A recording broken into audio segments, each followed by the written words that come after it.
was the auction in which everyone was a winner. The mobile phone companies got the spectrum space they wanted to launch a new generation of services. The government got a windfall of £2.3 billion, although less than it had been banking on, and the money has already been spent. And we get the opportunity to enjoy 4G mobile. The regulator, Ofcom, says that means faster speeds, lower prices, greater innovation and better coverage. We should be pleased, right? Here's our media and technology correspondent, Neil Patterson.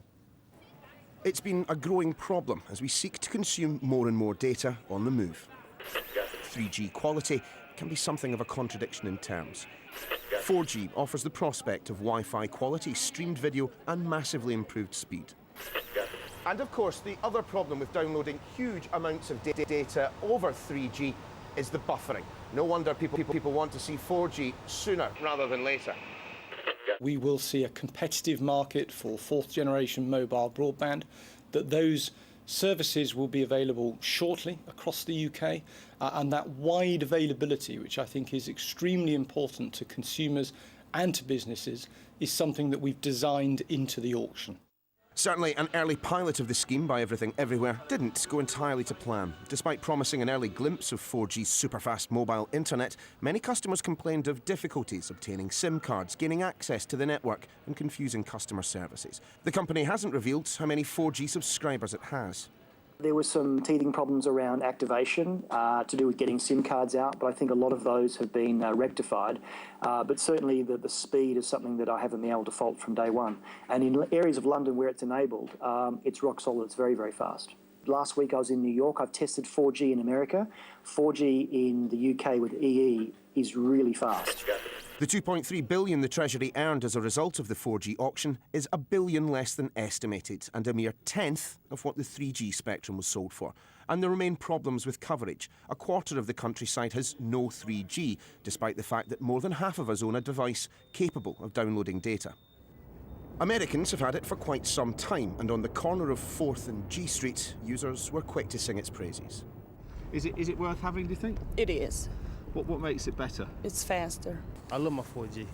I love it. Can't go wrong with it. It's do what it was supposed to do all the time. The webpage is a little faster and the videos don't buffer as long, so it's worth it. With the advent of 4G, we may soon be able to see clearly wherever we are. Neil Patterson, Sky News. Well, one of the winners today was Vodafone. The company paid £790 million. This is what they get. 2 times 10 megahertz in the 800 megahertz band, 2 times 20 megahertz in the 2.6 gigahertz band, and an additional 25 megahertz of unpaired spectrum in the 2.6 gigahertz band. Christian Cull is corporate director of Vodafone. He's at the Gherkin with me. I've just managed to confuse everyone, Christian, in simple, plain English that everyone who owns a smartphone or wants to own a smartphone will understand. What have you got for this money, and why are you so pleased? OK, well, we're pleased because we got what we wanted. What we got basically was 2 different types of spectrum. You've done the numbers. Let's just explain what that means. It means that whether you're in the city or, more importantly, in the countryside where people haven't been able to get the coverage they need before, whether you're up on top of a hill or down the valley, by the end of 2015, we'll get 98% of this country covered. So it's good news wherever you are across the country. In other words, 4G is coming of age now because the mobile internet is something everybody wants. More people in the UK have got smartphones than don't have them. They need proper network coverage that works. So fundamentally, it will be much faster. You've heard American customers say it's great news, but they also want it on a network that's reliable and does what it says on the tin. OK. I wonder, does the price that you've paid for this, substantially less than you paid for 3G, indicate perhaps something about the service that we can expect as a result? Because 3G has turned out, hasn't it been, to genuinely revolutionary. It's changed the way we've used our mobile phones. We can stream music, we can stream video, we can send photographs that we take on our phones to people. It has changed our behaviour. Yes. 4G is just going to mean we can do all that, but a bit faster. Is that fair? No, because I think that was the tip of the iceberg. When 3G launched in a very different world, millions of people came onto the mobile internet for the first time. Fantastic. And look at the creativity that generated. Businesses like Sky, indeed, have created all sorts of things on the 3G platform. 4G is going to take us in all sorts of different directions we don't even know about. Right now, it means that you can upload and download information much more quickly. There's none of that wretched buffering when the wheel goes round and round and nothing's happening. Businesses. Does that happen often? I mean, I've I've got a 3G phone. It happens That more than you want. Doesn't happen. Well, I'm pleased to hear it. In London, anyway, at least. No, absolutely. And as we say, network coverage will be extensive. For businesses, Ofcom themselves think over the next 10 years you can put another 20 billion into the UK economy. Capital Economics puts it at 7.5 billion a year. Now that's a massive injection. You're talking about 0.5% on GDP there. So for a business perspective, it's very good news, and customers do enjoy the speed. It's 5 to 10 times faster, no doubt about it. Why? And when you see it in action, it really is different. Okay, why has EE then apparently struggled? I mean, we don't know because they won't tell us, will they? But it's noticeable that yesterday they wouldn't tell us how many people they've managed to sign up. They've dropped their prices already. Both of those things tend to suggest that perhaps there's not the demand for this service that they were eagerly anticipating. I mean, how are you going to persuade? What's your pitch to persuade your current subscribers to trade up to 4G? We offer what we say is really real value 4G. In other words, it works indoors properly because the waves that we've bought at the bottom end, that first chunk of jargon you talked about, that cuts through buildings in a way that other spectrum doesn't do. And also it travels further because it's a lower shape. That means it can get into corners of the countryside that will struggle to get it otherwise. So you can get it there. Densely populated areas benefit from the other bit that we bought, where you can compress more data onto the network. So if you're in a densely populated area like London, for example, we can get much more data. Customers can use it more easily and they can get much more out of it. ETE was first to market. Yes. When are you launching and how much will it cost? We're launching in the spring.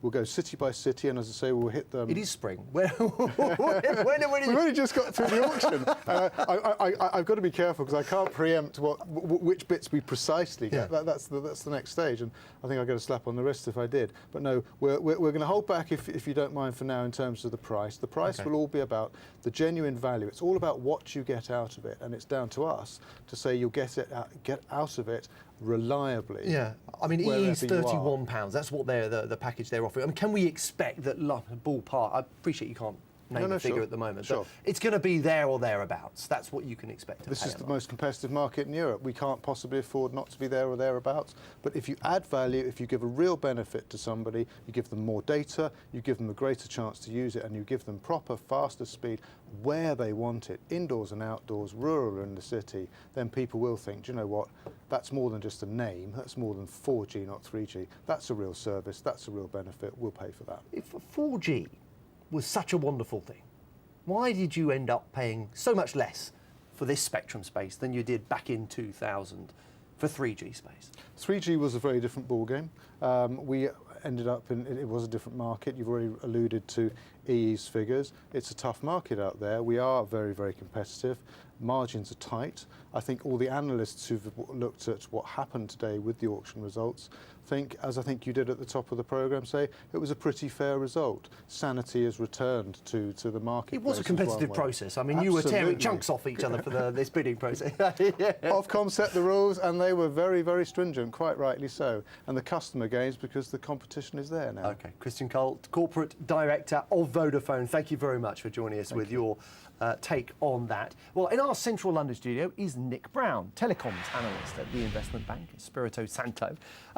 I mentioned that everyone's a winner here. If there is a loser, the obvious one, I suppose, is the government. Could it have raised more than it did? Well, I think the objective of the regulator Ofcom was not to maximise revenues for the government. It was to ensure that we had 4 credible national wholesale mobile operators. And that's exactly what they've got. OK, but I mean, at the end of the day, looking at Ofcom's own figures here, Vodafone and EE have ended up, haven't they, with more spectrum space than 3 and O2 in terms of a share, at least. I mean, are you clear as an analyst that this is going to be an even fight, that every company is going to be able to compete, for our custom? Well, as you said, Vodafone and EE now have more spectrum than the other operators, so you would expect them to try and differentiate their services versus the other operators. And how are they going to be able to do that? What are they going to be able to offer us that poor old 3 and O2 aren't? So Vodafone, for example, with that lower range frequency they were just talking about, will be able to better offer the mobile broadband services in rural areas. In urban areas, they'll have more capacity, so they're less likely to have a degradation in the quality of their networks by having more customers on it. Those sound like very significant advantages. Yeah, they can be. Certainly in the US, where you've had Verizon and AT&T take a lead in 4G mobile services, they've been able to generate more revenues by offering services that are better than the other competitors. Ofcom have come up with this figure that Christian mentioned there of £20 billion, the sort of economic benefits of 4G. Has the whole thing been overhyped, Nick? Come on, level with us here. I think we're yet to see what the benefits will be exactly. I think there will be benefits in terms of what faster broadband brings to your mobile devices. So there's certainly enterprise applications, cloud services as it's called, where you could see some increases in productivity. So they're not pie in the sky. I think there are some benefits there, but we're yet to see it. I remember interviewing Dave Dyson of 3 just before Christmas, and he said, give the average punter, hang on, he didn't use the word punter, that was my phrasing, but you give the average consumer a 3G phone, a 4G phone, which looks identical, stand them in a 4G area where they've got reception, and he reckoned that actually the difference most people wouldn't really pick up on. Have you used 4G? Are you convinced, are you persuaded this is a service that will change people's lives, or that they'll be willing and able to pay more for?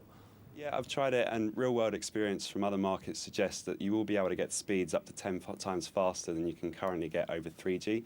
So I think there will be some benefits there for consumers, yes. Explain something to us. It has taken the government quite a long time to arrange this auction and get all the spectrum space out. I mean, I remember seeing, I think EE were making quite a lot of the fact that, Kazakhstan had got 4G before the UK has done. I mean, why has it taken so long? Well, there are a number of legal objections from a few of the mobile operators previously as to the shape of the auction, trying to change the rules. And what it took is for all the operators to come together with the old Culture Secretary, Jeremy Hunt, to try and hammer out an arrangement such that we could get to this point and have the auction take place. Of the £22 billion that we mentioned the mobile phone companies paid for 3G spectrum space, how many of them ended up losing money on that investment? I think all of the operators struggled to monetise the investments they spent on the 3G spectrum previously. And so now actually having a lower price for the 4G spectrum gives them a much better chance of getting their investments back. I was going to say, I mean, do you sense, in the same way as we look back at that and maybe smirk that they paid over the odds in 2000, do you think they've cut themselves a rather good-looking deal this time round? I think the regulators certainly created the conditions for it to be a much more rational bidding process than perhaps you had back with the 3G auction. OK, Nick Brown, telecoms analyst at Espirito Santo, thank you very much for sharing your thoughts with us on that. Coming up next on Jeff Randall Live.